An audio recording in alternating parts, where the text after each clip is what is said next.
Vamos abrir o texto sagrado? Carta que Paulo escreveu aos Romanos,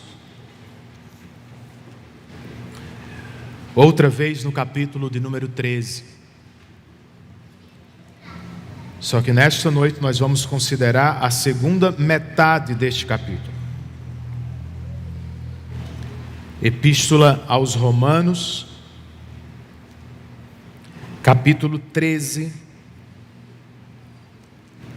do verso 8 ao verso de número 14.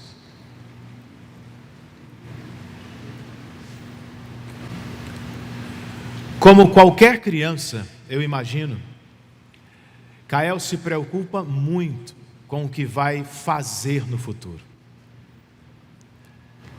Ele fala em ser jogador de futebol, piloto de Fórmula 1 e até mecânico de carro esportivo. Outro dia, no entanto, e com certo ar de frustração, ele me disse: pai, eu acho que vou terminar sendo pastor mesmo.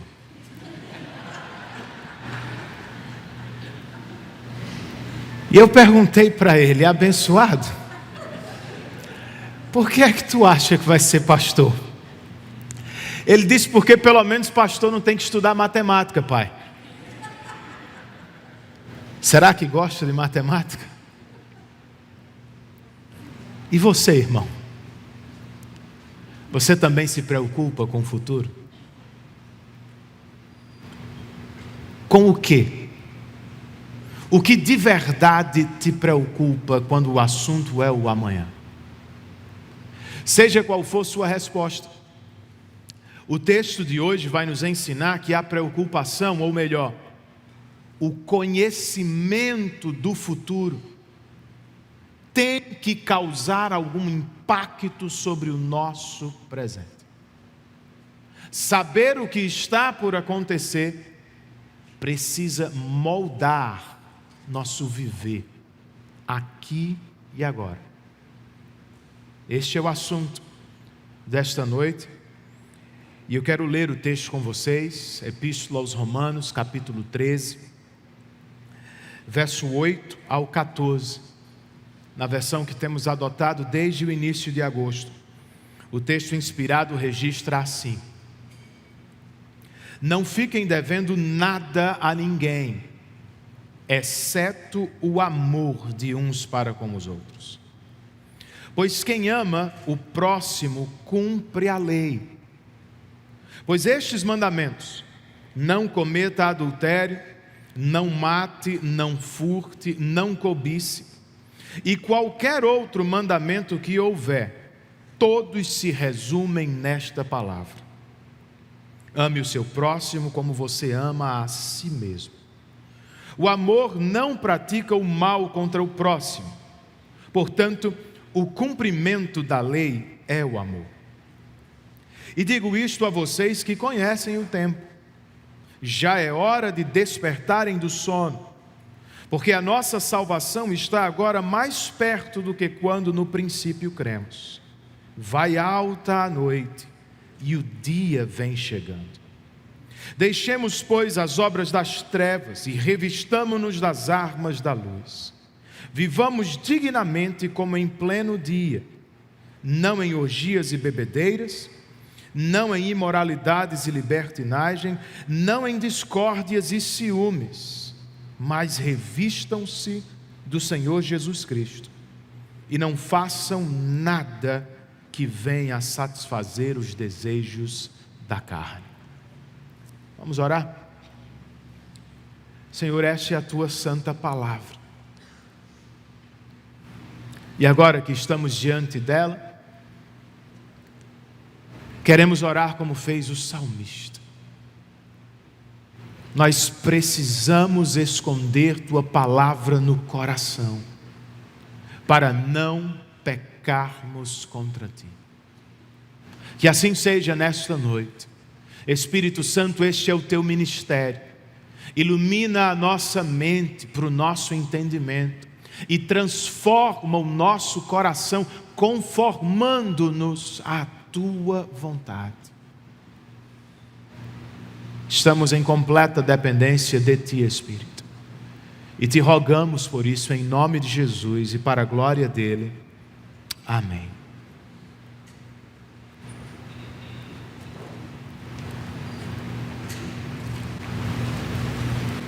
O que liga este parágrafo ao anterior é a ideia do dever.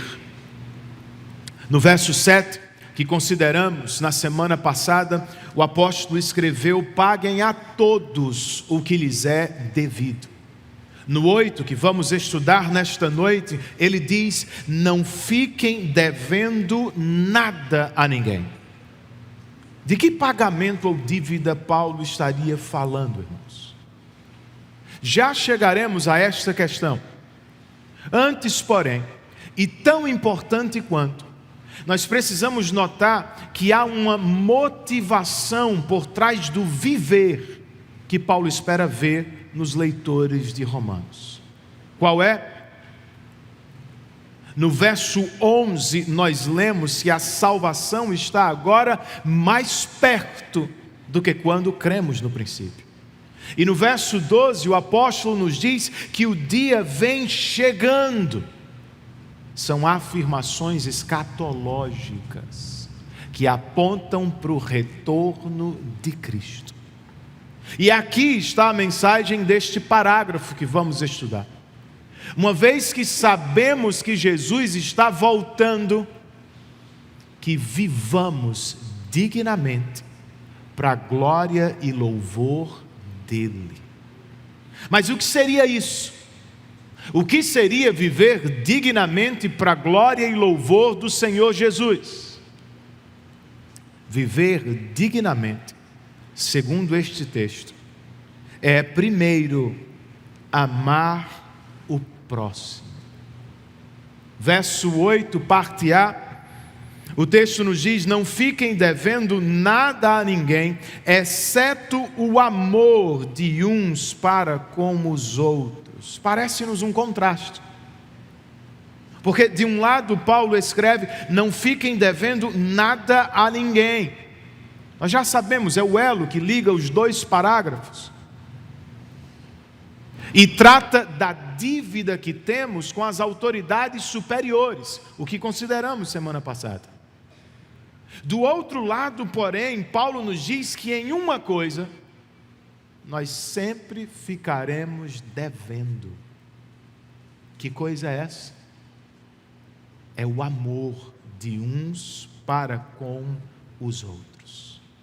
Essa dívida sempre permanecerá, pois nós nunca vamos conseguir saldá-la por completo. E se ela permanecerá, por que então Paulo nos diz no verso 8, parte B, que quem ama o próximo cumpre a lei?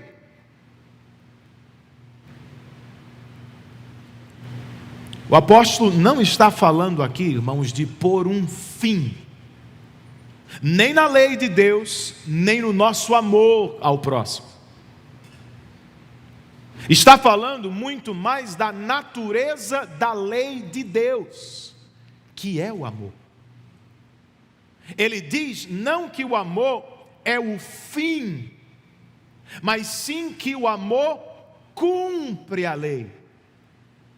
Como é que o amor cumpre a lei de Deus? Verso 9.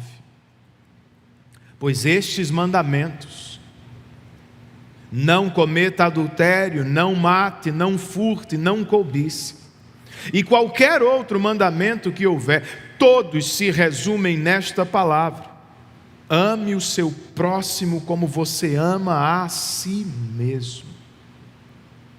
Primeiro, como exemplo, ele cita as proibições da segunda tábua da lei, ou dos 10 mandamentos do Êxodo. Segundo, depois de acrescentar qualquer outro mandamento, Paulo resume todos em: ame o seu próximo como você ama a si mesmo. Também é uma citação do AT, só que de Levítico. bem como é um eco do ensino de Jesus nos evangelhos. Certo, pastor, mas por que o amor é o resumo de todos os mandamentos de Deus? É porque, verso 10, o amor não pratica o mal contra o próximo. Adulterar, matar, roubar e cobiçar são práticas do mal contra o próximo.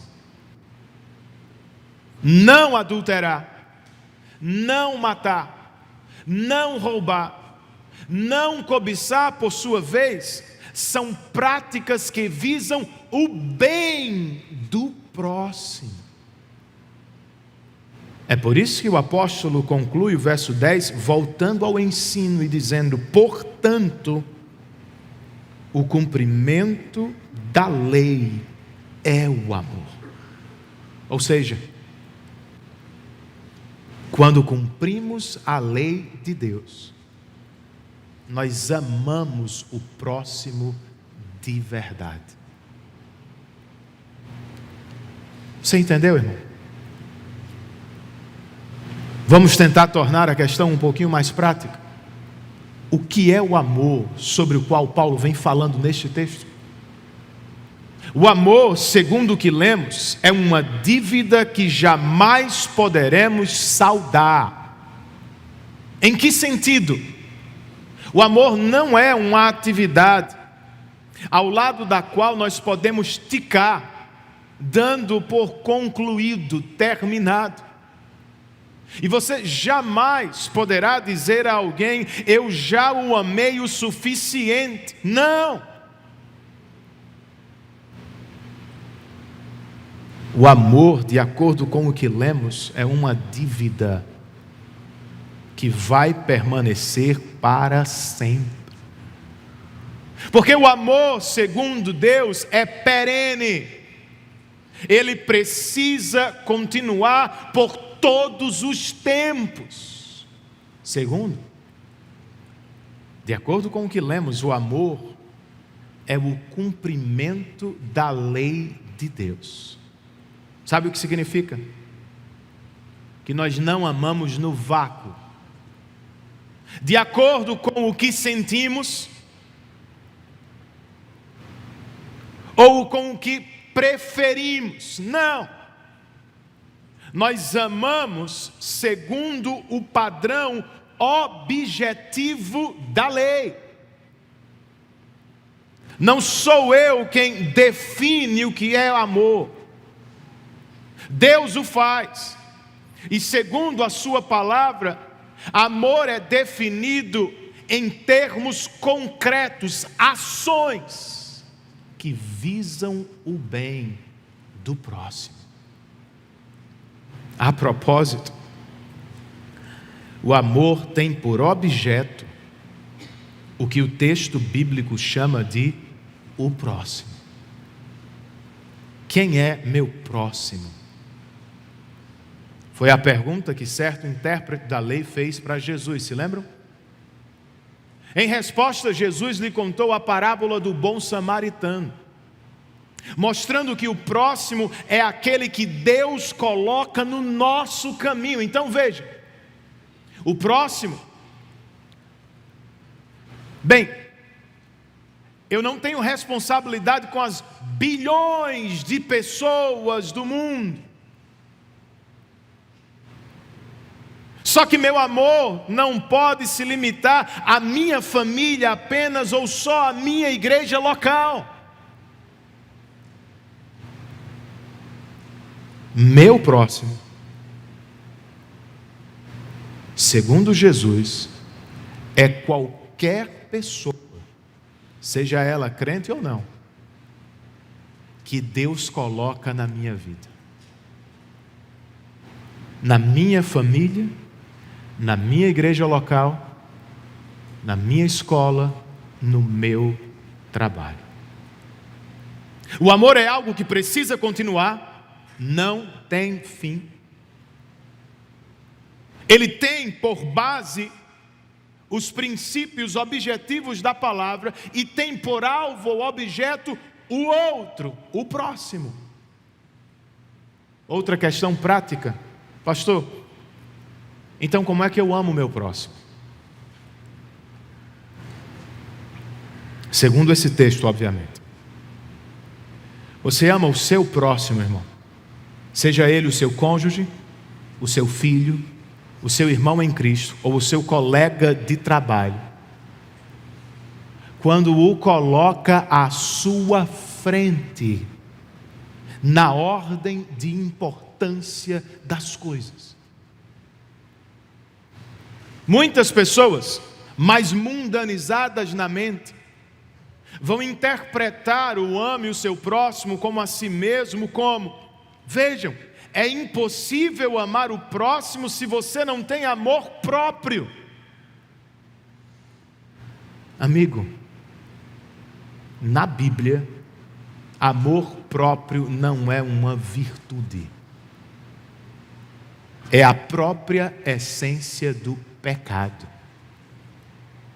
Quando a Bíblia nos diz que devemos amar o próximo como a nós mesmos, ela está nos dizendo que devemos amar o outro de maneira real, sincera e concreta, dando a ele ou ela a prioridade. Você ama o próximo quando faz dele e não de si a prioridade no relacionamento.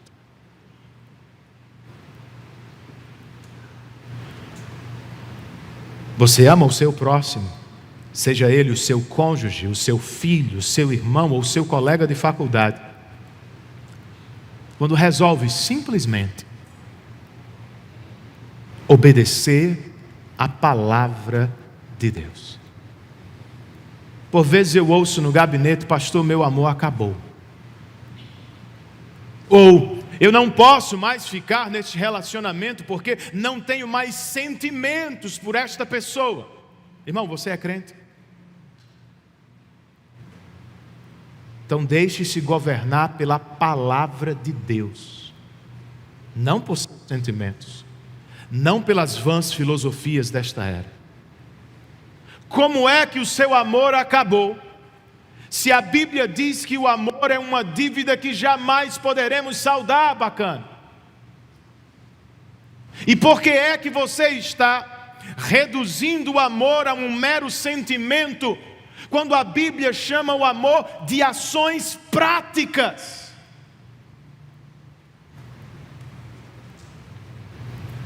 Eu não espero sentir para amar.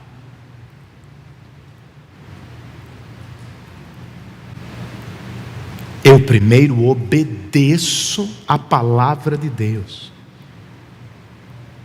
Eu primeiro cumpro com os meus compromissos com o próximo, em obediência à palavra de Deus e no poder do Espírito. E então, eu sinto. De novo e de novo. Faça o teste esta semana. Coloque o próximo que Deus colocou no seu caminho à sua frente. Faça dele o objeto da sua atenção, da sua preocupação, do seu serviço. Ame-o de maneira prática, objetiva, concreta. E depois me diga se você não voltou a sentir algo para a glória de Deus. E não só para o seu bem, mas para o bem das pessoas envolvidas. Isso é viver dignamente, enquanto esperamos pelo retorno do Salvador. Só para saber que vocês estão acordados, vocês podem dizer amém? Amém. Rapaz, que coisa boa. Em segundo lugar, irmãos, viver dignamente também é despertar do sono.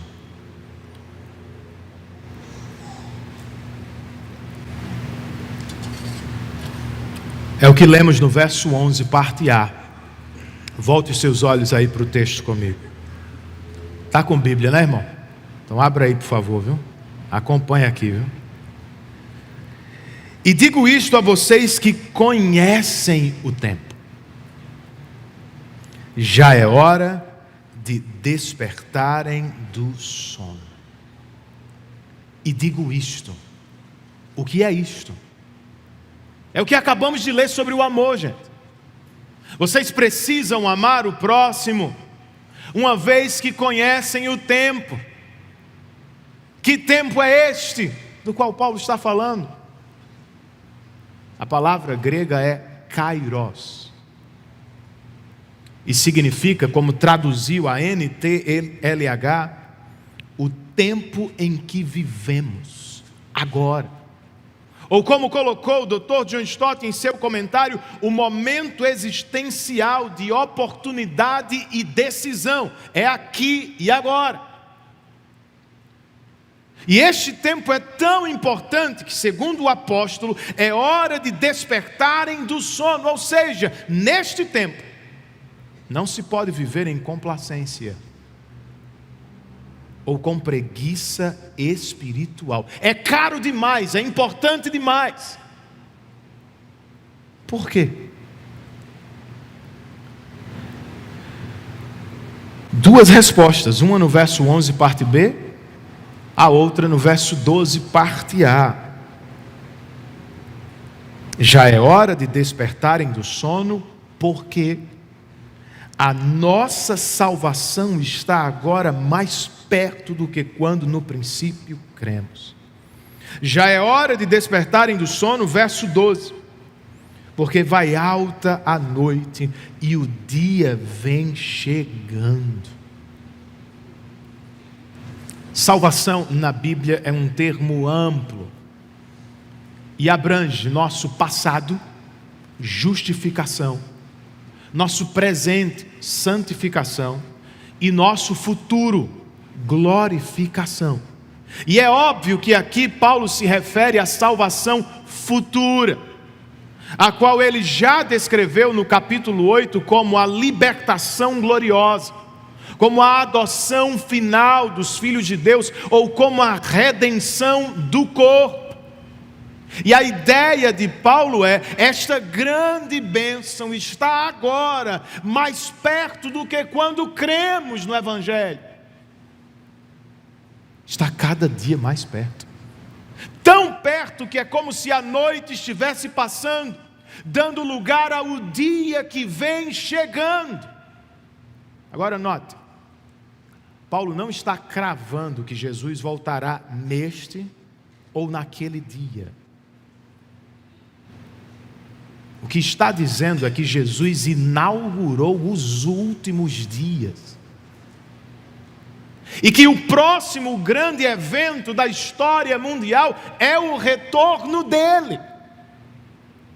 É como se estivesse dizendo: irmãos, eu não sei exatamente quando, mas sei que Cristo em breve vem. E talvez já esteja batendo a porta.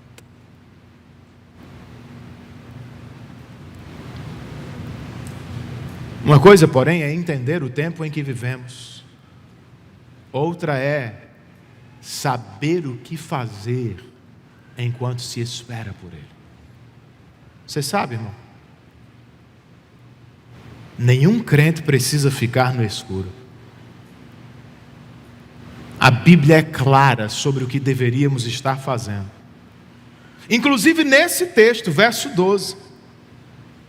Vai alta a noite e o dia vem chegando. Deixemos, pois, uma vez que o dia vem chegando, deixemos, pois, as obras das trevas e revistamo-nos das armas da luz. É hora, amigo, de despertar do sono e de trocar de roupas. Nós não podemos viver de pijamas quando estamos em guerra espiritual. Nós precisamos abandonar a ideia de que é possível ficar brincando com as obras das trevas E nós precisamos urgentemente tomar nosso posto no combate pelo Evangelho como soldados da luz. É como precisamos viver, gente.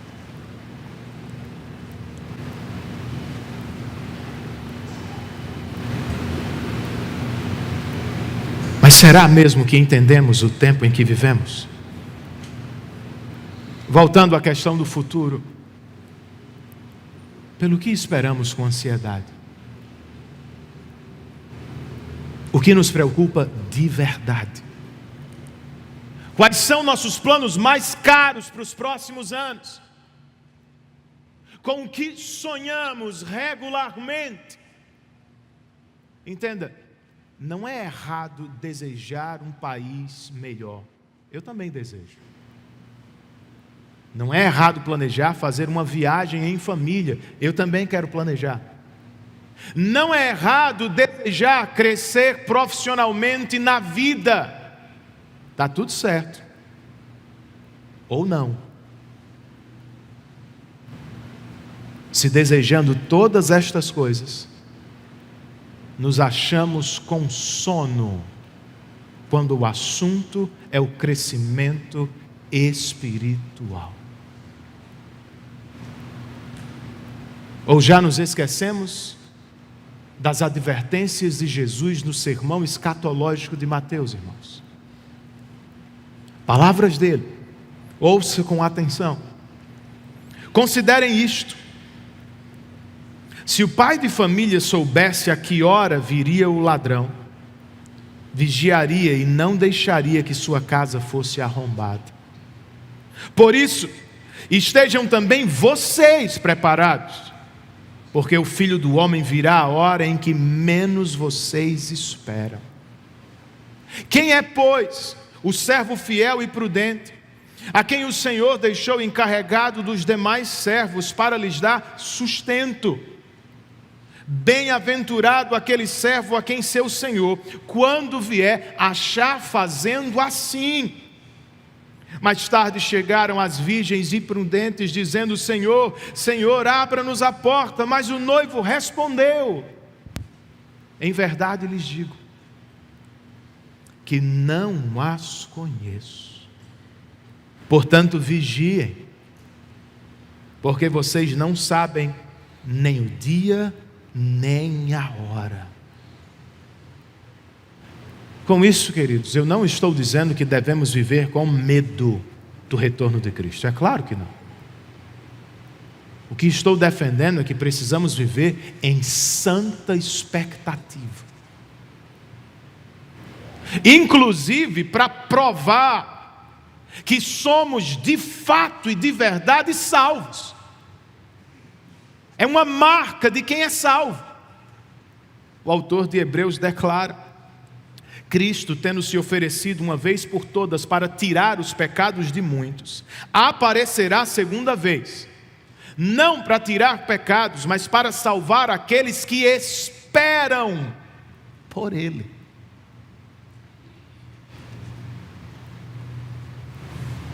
Há espaço na sua ansiedade, nos seus planos, nos seus desejos, nas suas ambições, por esta aspiração. E se é por isso que esperamos mais do que tudo na vida, irmãos, como vivemos na expectativa? Deixemos, pois, as obras das trevas e revistamo-nos das armas da luz. Deixar as obras das trevas tem a ver com santificação. Ao início do capítulo 12, o apóstolo já nos exortou: e não vivam conforme os padrões deste mundo, mas deixem que Deus os transforme pela renovação da mente. É o que nos cabe neste tempo, irmãos. É o que precisa caracterizar nossa vida. É pelo que precisamos buscar mais do que tudo. Por meio do Espírito e da Palavra, nós precisamos viver em constante crescimento, piedade e santidade ao Senhor. Então pergunte-se nesta noite: tenho eu crescido em piedade? Não, o crescimento não é bombástico, explosivo. Não acontece do dia para a noite, porque você foi a um evento, porque leu um livro, eu sei disso. Ele pode ser lento, pode ter altos e baixos, mas ele precisa ser contínuo. Diga-me, ou diga para si mesmo: você é mais santo hoje do que era ao início deste ano. Você conhece um pouco mais de Deus em relação ao que conhecia no ano passado. Enquanto esperamos pelo retorno bendito do Senhor, essa é a nossa vida.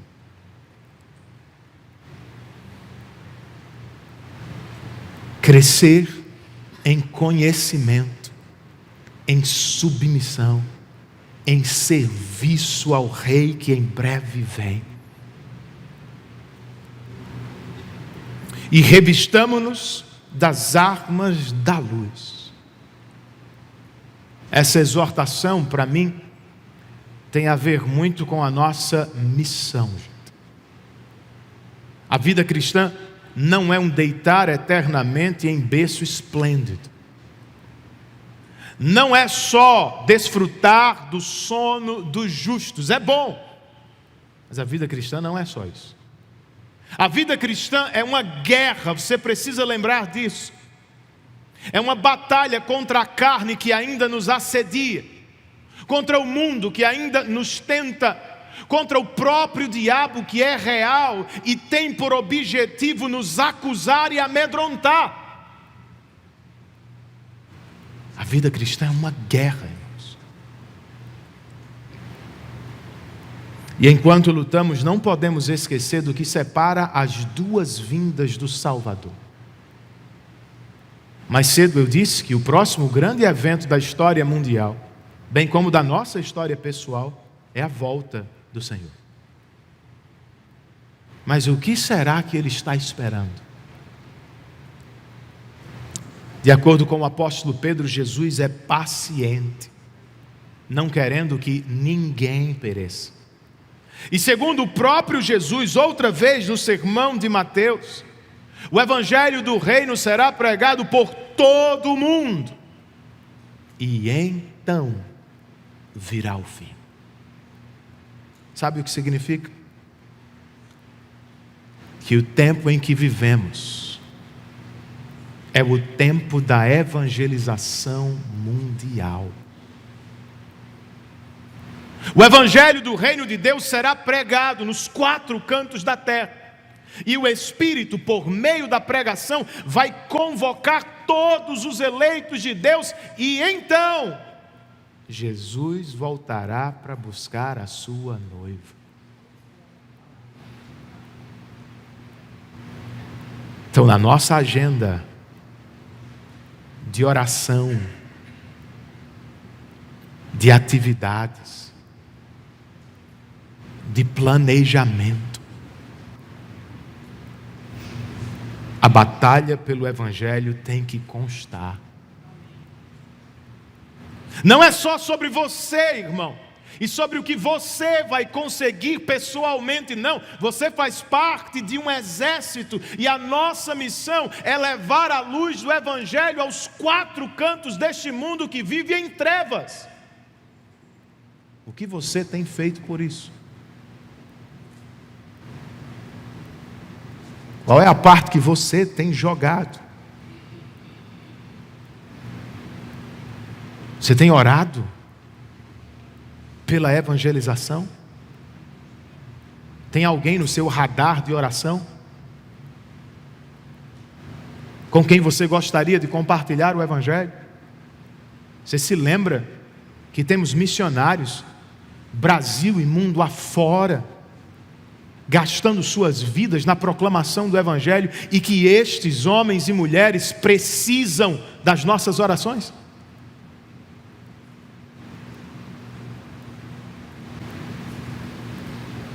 Será que lembramos que na nossa casa não pode faltar a luz do Evangelho? Para os nossos casamentos, para os nossos filhos. Revistamo-nos das armas da luz, irmãos. Pois esta é a vida digna que precisamos levar, uma vez que sabemos que Jesus está voltando. Para terminar, viver dignamente ainda é revestir-se de Cristo.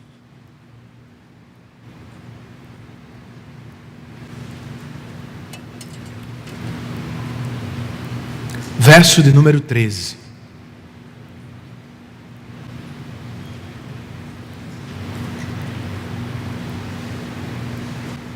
Paulo escreve: vivamos dignamente, como em pleno dia, não em orgias e bebedeiras, não em imoralidades e libertinagem, não em discórdias e ciúmes. Eis que a metáfora da luz aparece outra vez. Já que o dia vem chegando, nós devemos nos revestir das armas da luz. Verso 12. Já que o dia do Senhor vem chegando. Verso 13. Nós precisamos viver dignamente como em pleno dia. Para tanto, irmãos, precisamos trocar de roupas. Nós temos que deixar as obras das trevas. Quais são elas? Não temos todas aqui, mas temos uma amostra em 3 pares. Orgias e bebedeiras falam de festas, de farras, regadas por muita bebida e que geralmente terminam em sexo desenfreado. Talvez Paulo esteja falando, escreve o Dr. R.C. Sproul, do culto pagão ao deus Baco do 1º século, o anfitrião da bacanália.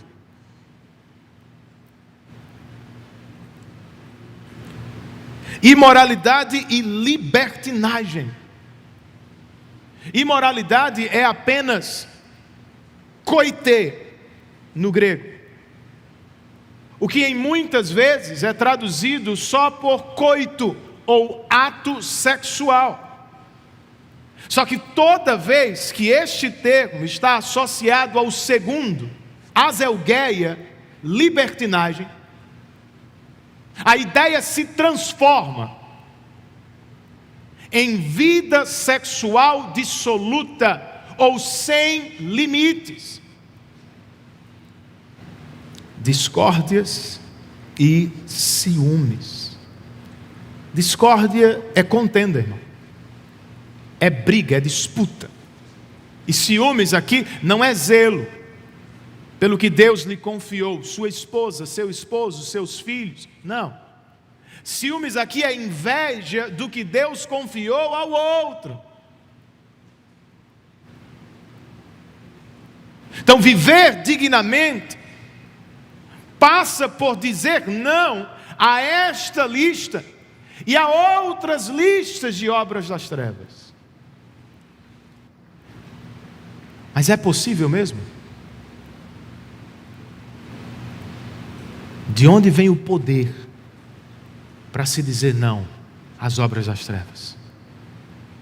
A grande resposta do texto para mim está no verso 14. Você talvez pudesse memorizá-lo para repeti-lo durante toda a semana. Mas revistam-se do Senhor Jesus Cristo e não façam nada que venha a satisfazer os desejos da carne. Mas é a conjunção adversativa que muda tudo, irmãos. O rumo do texto e o rumo da nossa vida.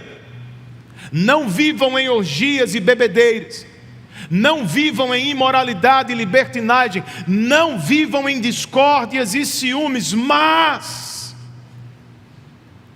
como é que se vive dignamente como em pleno dia? Mas, revistam-se de Jesus Cristo.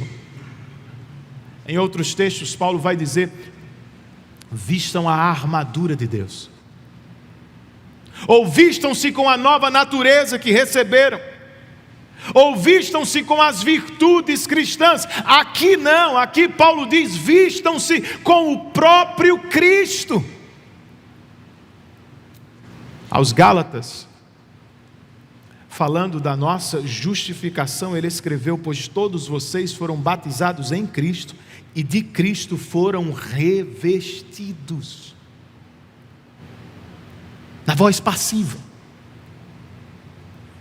Foi o que aconteceu quando ouvimos o Evangelho e o Espírito nos deu um novo nascimento. Nós fomos vestidos de Cristo no tribunal de Deus e declarados para sempre justos por causa de Cristo.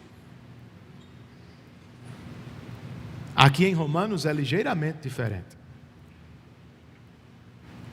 O ensino não é: vocês foram vestidos de Cristo. O ensino, a exortação é: vocês vistam-se de Cristo.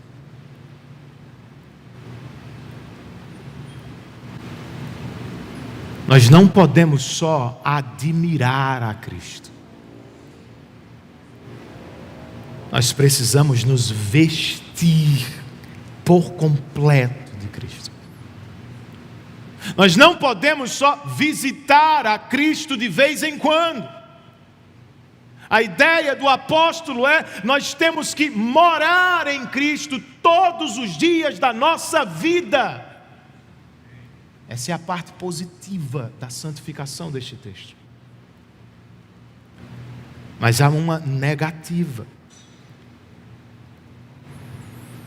E não façam, diz Paulo, nada que venha a satisfazer os desejos da carne. É por isso que precisamos de santificação, gente. A carne, ou a natureza adâmica, pecaminosa, ainda nos habita. Um comentarista escreve: ela não foi erradicada por completo, mas continua lá, inflexível, e não para de fazer exigências. A carne que nos habita ainda quer, ainda deseja, ainda ama as obras das trevas. Qual é a nossa resposta?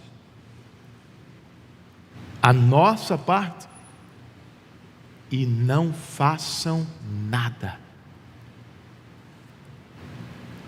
que venha a satisfazer os desejos da carne. A NVI traduziu esta oração por: e não fiquem premeditando como satisfazer os desejos da carne. Em vez disso, Paulo exorta os colossenses: façam morrer tudo o que pertence à natureza terrena.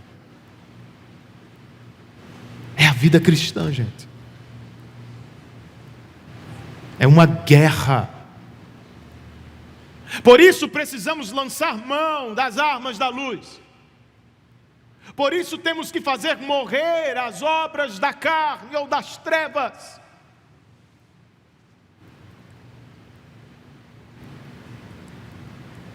E para tanto, nós não podemos viver premeditando ou pensando em como vamos atender os desejos da carne. Um pregador antigo disse: se queremos vencer a embriaguez, é melhor não amarrar o cavalo no poste que fica em frente ao bar. Você entende a ideia? Não dá para ficar brincando com a tentação. Nós não podemos viver entretendo a mente com os desejos da carne. Por que não, Renan? Embora tenhamos sido libertos da condenação eterna do pecado, nós ainda não fomos completamente da influência constante da carne. Se você viver acariciando a tentação, o pecado, como se fosse um gatinho indefeso, mais cedo ou mais tarde esta tentação vai crescer e se tornar um tigre poderoso. Não quer cair, irmão, não quer voltar à lama do pecado, não quer fazer sua família sofrer, não quer desagradar a Cristo. Mate a tentação na raiz. Não viva premeditando, brincando com a ideia. Foi Lutero quem disse: eu não posso impedir que os pardais sobrevoem a minha cabeça, mas eu devo impedir que eles façam ninho no meu cabelo.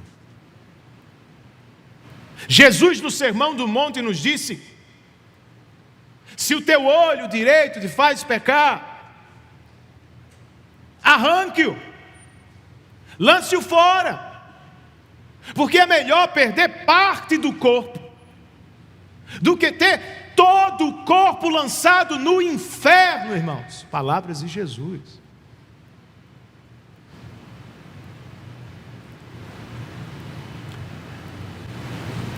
Agora entenda, eu quero toda a sua atenção agora. Ninguém vence o pecado apenas por dizer não. Nenhum crente, por mais piedoso que seja, vence a luta contra o pecado sozinho. Por isso nós precisamos partir para a parte positiva e realmente poderosa da santificação. Qual é? Revistam-se de Cristo Jesus. Como, pastor? Se não devemos viver premeditando ou pensando em como satisfazer os desejos da carne, no que devemos viver pensando? Em Cristo, irmãos. Nós precisamos saturar mente e coração com as belezas incomparáveis do Salvador. Quanto mais perto estivermos de Cristo, mais longe estaremos do pecado. Quanto mais satisfeitos estivermos com Cristo, mais protegidos estaremos diante das tentações da carne. O pastor Timothy Keller, em seu jeito peculiar, nos lembra que as roupas causam algum impacto sobre as pessoas que as vestem. E ele está certo. Você que não usa terno e gravata o tempo todo, quando coloca um, você sabe: eu estou indo para uma ocasião formal.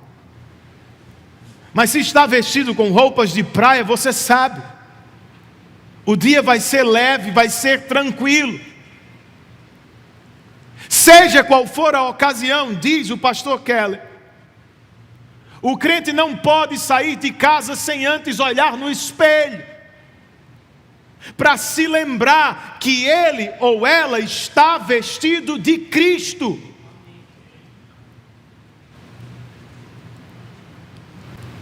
Essa lembrança, essa santa memória, tem poder para nos proteger diante das tentações da carne. tem poder para nos guardar diante das acusações do inimigo. Então, para não cair em tentação, você se veste de Cristo e pensa: como eu pecaria contra o Salvador, que entregou a vida para me salvar da condenação deste pecado. E mesmo que tenha sido vencido pela tentação, o que é plenamente possível, você ainda pode, você ainda deve pensar: nada vai me separar de Deus. Por quê? Porque eu fui vestido de Cristo. Eu estou vestido de Cristo no tribunal de Deus. Cristo não só morreu para nos perdoar dos nossos pecados, Ele se entregou na cruz também para nos vestir com sua justiça, irmãos. A carta aos Romanos está cheia desta mensagem. Capítulo 8, verso 3, Paulo escreve: porque aquilo que a lei não podia fazer, por causa da fraqueza da carne, Deus fez, enviando o seu Filho em semelhança de carne. E assim, diz Paulo, Deus condenou o pecado na carne. Isso é, irmãos, o que eu e vocês merecíamos por causa dos nossos pecados, Deus deu ao seu Filho. Na cruz do Calvário, Deus condenou os meus pecados, os teus pecados, em seu Filho. E o que jamais poderíamos ter, por causa da nossa natureza fraca e pecaminosa, Deus nos deu também por causa do Filho. Ele nos vestiu com as roupas brancas, santas e justas do Salvador. É do que precisamos lembrar o tempo todo, inclusive quando atormentados com o medo do futuro. Nem nós, nem nossos filhos precisam viver ansiosos com coisa alguma. Por quê? Jesus já nos disse: o Pai conhece as nossas necessidades e Ele vai cuidar de cada uma delas. Em vez disso, o que é que a gente faz? No mesmo parágrafo do Sermão do Monte, Ele disse: vocês busquem o reino de Deus em primeiro lugar. Buscar o reino de Deus é orar e desejar que o Rei deste reino tome o nosso coração por completo. É orar e desejar que sejamos por inteiro vestidos de Cristo. Buscar o reino de Deus também é viver dignamente agora, enquanto esperamos pelo retorno do Rei que em breve vem, gente. Ele mesmo nos prometeu, no sermão que mencionei mais cedo de Mateus, Ele disse logo em seguida à tribulação daqueles dias: o sol escurecerá, a lua não dará a sua claridade, as estrelas cairão do firmamento e os poderes dos céus serão abalados. Então aparecerá no céu o sinal do Filho do Homem. Todos os povos da terra se lamentarão e verão o Filho do Homem vindo sobre as nuvens do céu com poder e grande glória. E Ele enviará os seus anjos com grande som de trombeta, os quais reunirão os seus escolhidos dos quatro ventos, de uma a outra extremidade dos céus. O dia vem chegando, irmãos. Jesus está voltando. Talvez já esteja batendo a porta. Que vivamos dignamente para a glória dele e para a alegria espiritual dos nossos corações e dos corações das pessoas com quem convivemos. Curve a sua cabeça, feche os seus olhos e com seriedade reflita brevemente sobre aquilo que você ouviu de Deus em sua palavra.